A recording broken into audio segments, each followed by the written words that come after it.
Ladies and gentlemen, our negotiations have been held in a constructive atmosphere of mutual respect.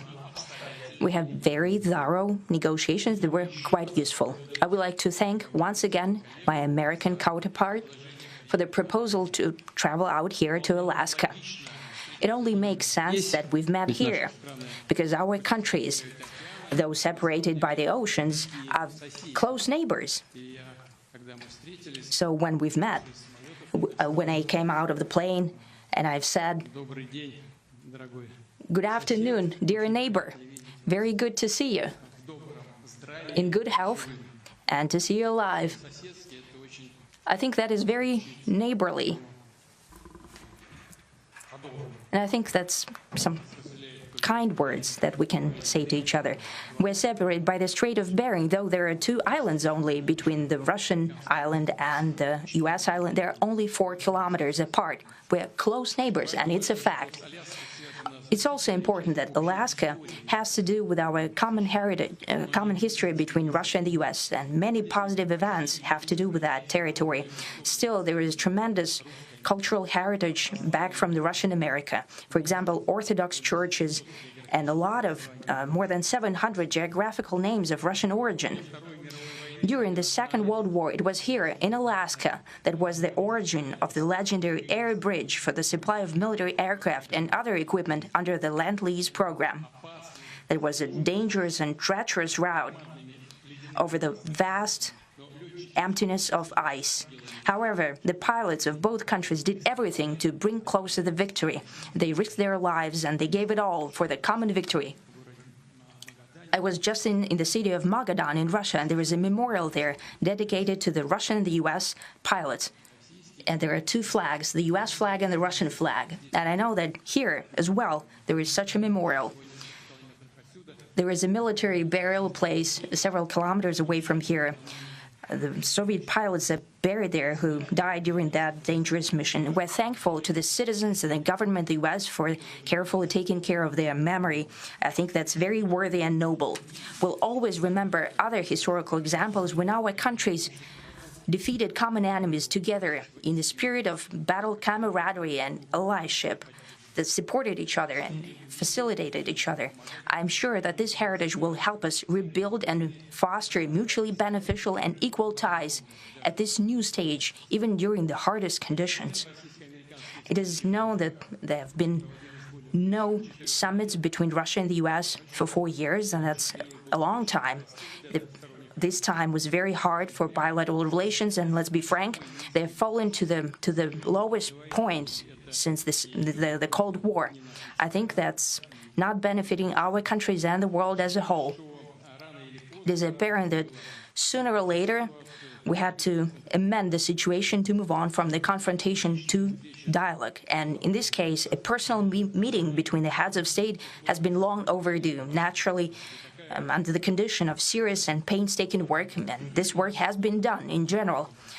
Me and President Trump have very good direct contact. We've spoken multiple times. We spoke frankly on the phone. And Special Envoy of the President, Mr. Witkoff, traveled out to Russia several times. Our advisors and heads of foreign ministries kept in touch all the time. And you know fully well that one of the central issues was the situation around Ukraine. We see the strive of the administration and President Trump personally to help facilitate the resolution of the Ukrainian conflict. And his strive to get to the crux of the matter, to understand this history, is precious. As I've said, the situation in Ukraine has to do with fundamental threats to our security. Moreover, we've always considered the Ukrainian nation, and I've said it multiple times, a brotherly nation, however strange it may sound in these conditions. We have the same roots, and everything that's happening is a tragedy for us and terrible wound. Therefore, the country is sincerely interested in putting an end to it. At the same time, we're convinced that in order to make the settlement lasting and long-term, we need to eliminate all the primary roots the primary causes of that conflict, and we've said it multiple times, to consider all legitimate concerns of Russia and to reinstate a just balance of security in Europe and in the world on the whole. And I agree with President Trump, as he has said today, that naturally the security of Ukraine should be ensured as well. Naturally, we are prepared to work on that. I would like to hope that the agreement that we've reached together will help us bring closer that goal and will pave the path towards peace in Ukraine. We expect that Kiev and European capitals will perceive that constructively and that they won't throw a wrench in the works. They will not make any attempts to use some backroom dealings to conduct provocations to torpedo the nascent progress. Incidentally, when the new administration came to power, bilateral trade started to grow.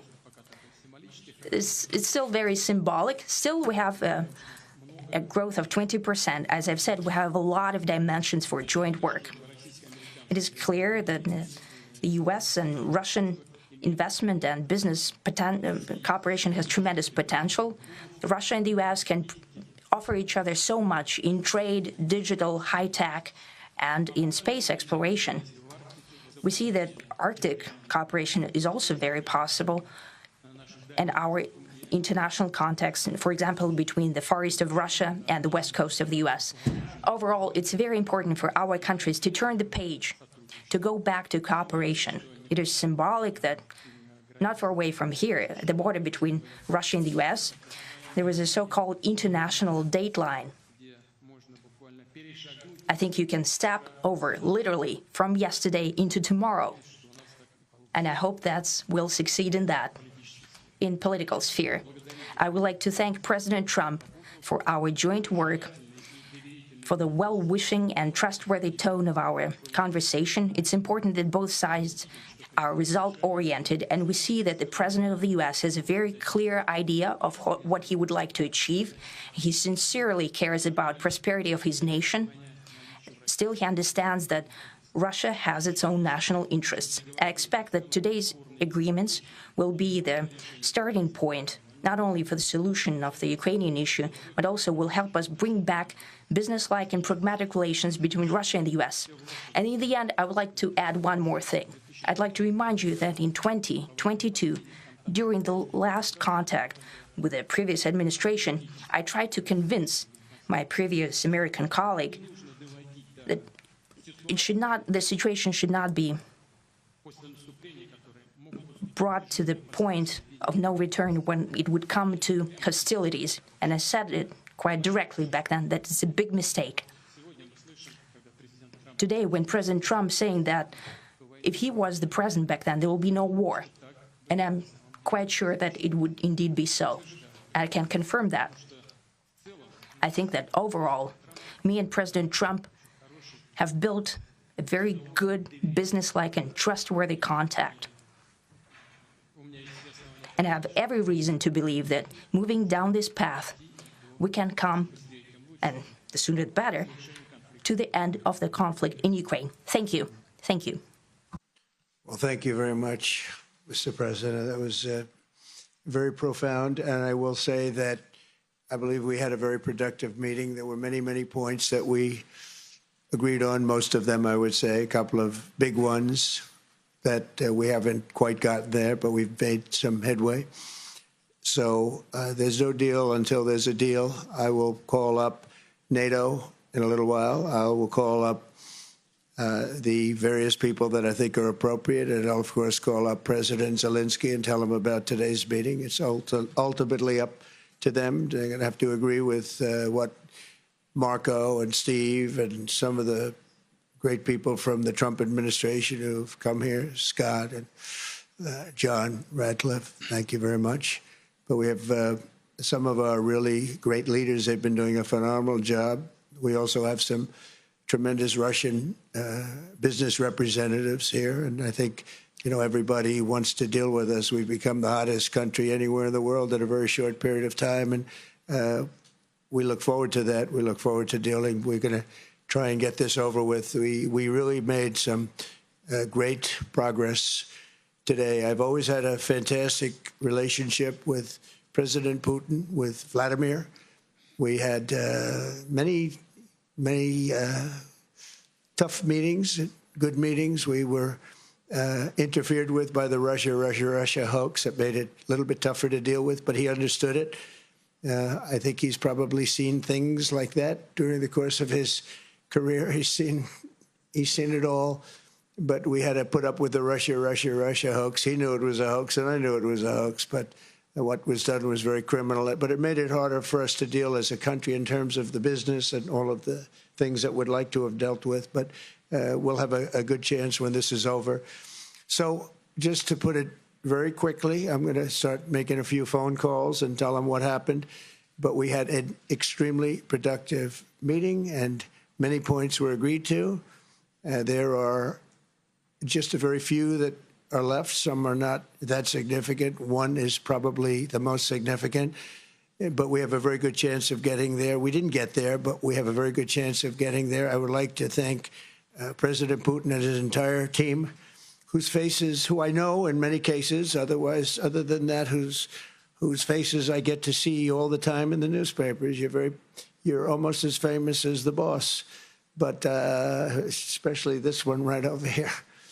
But we had some good meetings over the years, right? Good, productive meetings over the years, and we hope to have that in the future. But let's do the most productive one right now. We're going to stop really 5, 6, 7,000, thousands of people a week from being killed, and President Putin wants to see that as much as I do. So, again, Mr. President, I'd like to thank you very much, and we'll speak to you very soon and probably see you again very soon. Thank you very much, Vladimir. Next time in Moscow. Oh, that's an interesting one. I don't know. I'll get a little heat on that one, but I could see it possibly happening. Thank you very much, Vladimir. And thank you all. Thank you. Thank you. Thank you so much.